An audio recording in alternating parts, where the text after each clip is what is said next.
ब्रह्मा के पुत्र प्रजापति दक्ष की पुत्री सती से भगवान शिव का विवाह हुआ। कुछ समय बाद दक्ष को पूरे ब्रह्मांड का अधिपति बना दिया गया। इससे दक्ष में अभिमान आ गया। वह अपने आप को सर्वश्रेष्ठ समझने लगा। एक यज्ञ में भगवान शिव द्वारा खुद को प्रणाम न करने पर दक्ष ने उन्हें अनेक अपशब्द कहे। दक्ष ने शिव को श्राप दिया कि उन्हें देवयज्ञ में उनका हिस्सा नहीं मिलेगा। यह सुनकर नंदी ने भी दक्ष को श्राप दिया कि जिस मुंह से वह शिव निंदा कर रहा है वह बकरे का हो जाएगा। कुछ समय बाद दक्ष ने एक भव्य यज्ञ का आयोजन किया।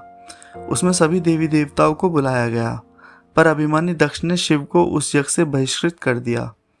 किसी तरह सती को यह पता चला तो उन्होंने शिव से उस यज्ञ में जाने की अनुमति मांगी। पहले तो शिव ने उन्हें समझाया, पर जब वे नहीं मानी तो उन्होंने सती को वहां जाने की अनुमति दे दी। सती अपने पिता के घर पहुंची तो दक्ष ने उनसे आंखें फेर ली। सती यज्ञ में शिव का भाग न देखकर रुष्ट हो गई और सभी को भला बुरा कहने लगी। यह सुनकर दक्ष ने भी शिव निंदा प्रारंभ कर दी। यह सुनकर सती को बड़ा दुख हुआ और उन्होंने योगाग्नि से अपने शरीर को भस्म कर दिया। यह देखकर शिव के गणों ने दक्ष यज्ञ पर हमला कर दिया, पर देवताओं ने उन्हें वहां से भगा दिया। वे शिव के पास गए और सारी घटना सुना दी। यह सुनकर शिव को बड़ा क्रोध आया। उन्होंने अपनी एक जटा को उखाड़कर जमीन पर मारा, जिससे वीरभद्र और महाकाली प्रकट हुए। शिव ने उन दोनों को दक्ष का यज्ञ विध्वंस करने की आज्ञा दी। उन्होंने पल भर में ही दक्ष का यज्ञ विध्वंस कर डाला और वीरभद्र ने दक्ष का सिर काटकर उसे यज्ञकुंड में फेंक दिया।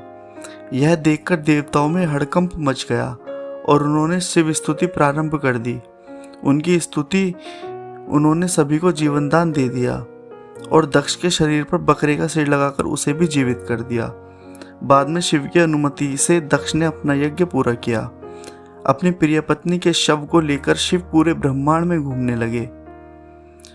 उनके प्रताप से सारी सृष्टि जलने लगी। तब विष्णु ने अपने सुदर्शन चक्र से सती के शरीर के 51 टुकड़े कर दिए। ये टुकड़े जहां जहां गिरे वहां शक्तिपीठों की स्थापना हुई।